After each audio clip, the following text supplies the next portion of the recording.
Hello दोस्तों, स्वागत है आपका दिव्या की डायरी में। ये एक ऐसी जगह है जहां मैं आपके साथ अपनी दिल की बातें शेयर करूंगी। हम साथ में हंसेंगे और दिल भी हल्का करेंगे। तो चलिए इस सफर की शुरुआत करते हैं।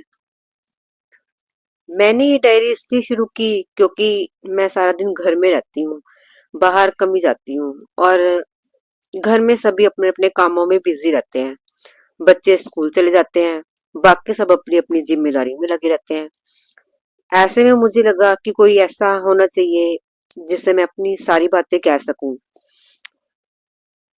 फ्रेंड्स है मेरे पास, लेकिन आजकल किसके पास इतना टाइम है कि कोई मेरी बात सुने।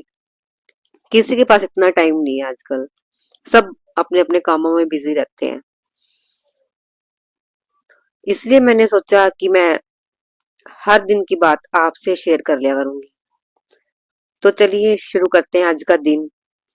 आज मैं अपने घर यानी कि मायके गई थी दवाई लेने। कुछ एलर्जी सी हो गई थी मुझे।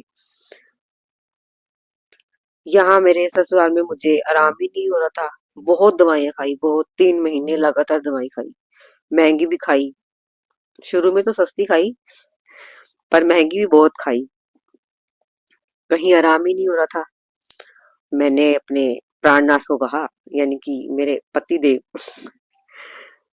कि मुझे अपने मायके जाने दो, क्या पता मुझे वहीं से आराम हो जाए।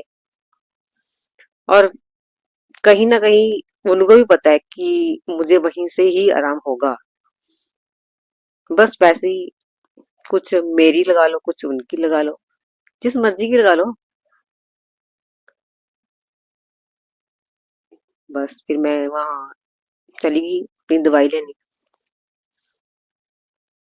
वैसे मुझे दवाई लेना बिल्कुल पसंद नहीं है। वैसे तो किसी को भी नहीं होता दवाइयाँ खाना, पर मुझे तो बिल्कुल भी नहीं है। मैं दवाई खा के बिल्कुल भी खुश ही नहीं हूँ।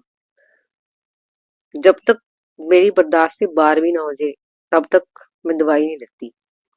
मेरा जब सिर दर्द भी होता है ना, तब भी मैं दवाई खाती ही नहीं।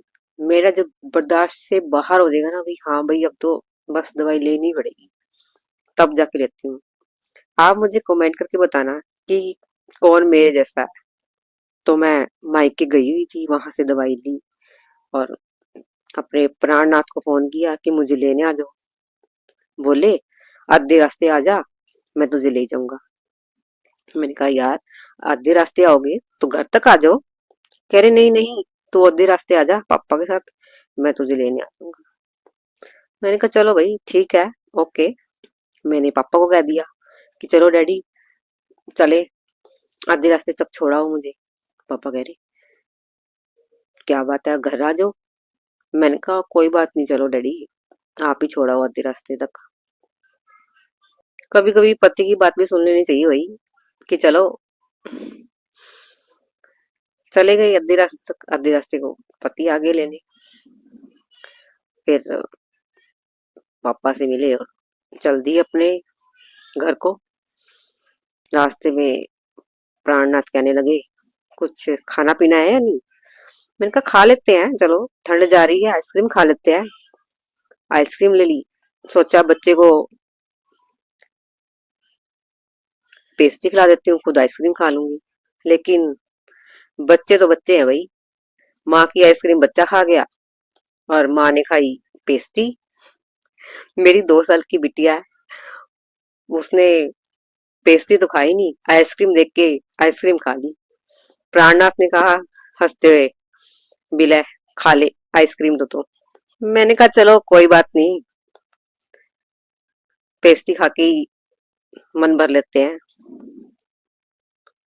बस फिर खा पी के घर आ गए। घर आके बहन से 2 बातें मारी, खाना खाया बनाया दोनों ने, बस सोने चल दिए। सोने भी क्या चल दिए, सब सो गए थे। मैं और मेरी बिटिया जाग रहे थे। सोती नहीं है मेरी बिटिया, पता नहीं क्या चक्कर है।